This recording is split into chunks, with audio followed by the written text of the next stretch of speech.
next rise to receive the Honorable Minister of State for Petroleum Resources, I'm on here now. Dr. Emmanuel Ibekachukwu.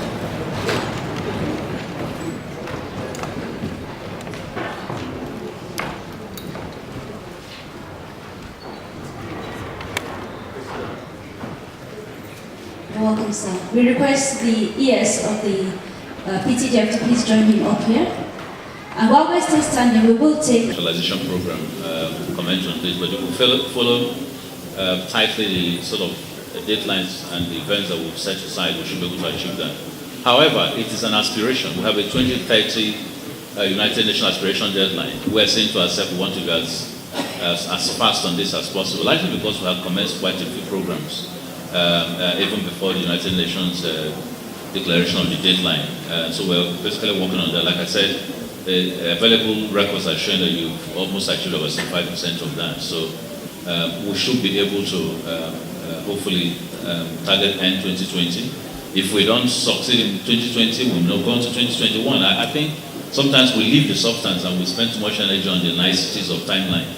What is important is that there's a 10-year differential between what we're targeting and what United Nations has set for us.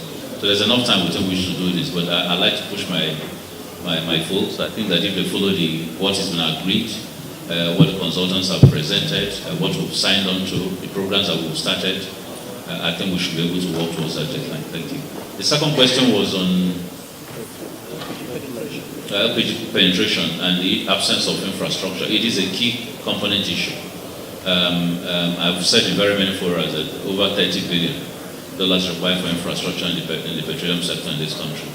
And I think it's something we need to begin to address very, very seriously. Now, in the interim, the thing we've done is to look at virtual pipelines, which is basically using trucks, specialized trucks, to try and move commodities to every part and nook of the country.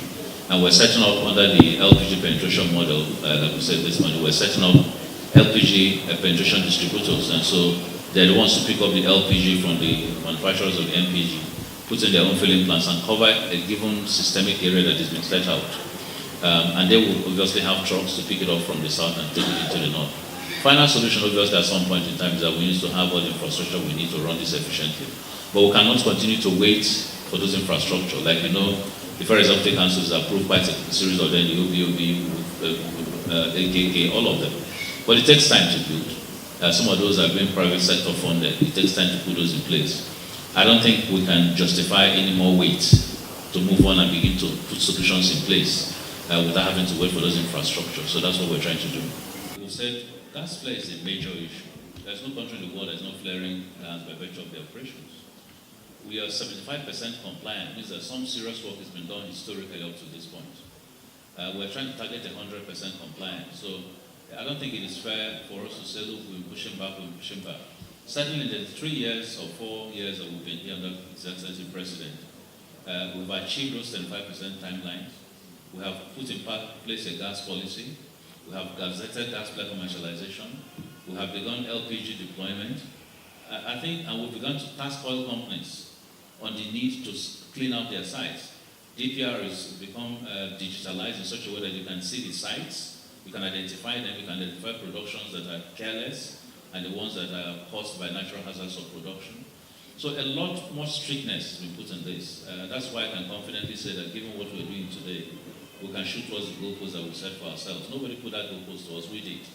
And I think the fact that we're bold enough to say we'd like to exceed, but it shows how serious this matter is. Because it's become a health issue. It's not even an economic issue anymore. It's become a survival issue. You go around Abuja, you see how hot it is these days. You ask yourself, is this normal? So there are reasons for concern all over the world on this. The second question you asked is that the only question you asked? Is it for domestic or is it for export? Quite frankly, the focus right now is on domestic application, but we have not limited that.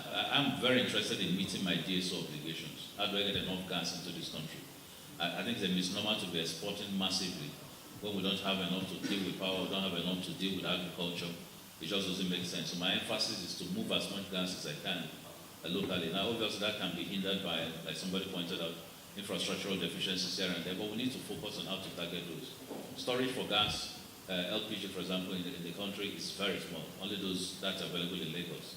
It's completely under. So one of the things we're going to be doing really is the time for an infrastructural master plan and launch for this country is well overdue for the energy sector. That will address pipelines on private sector base, that will address depots, that will address storage tanks for gas, that will address all manners of facilities that are required.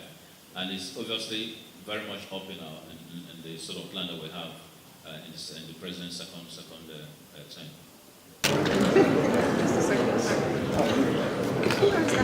Who is that man?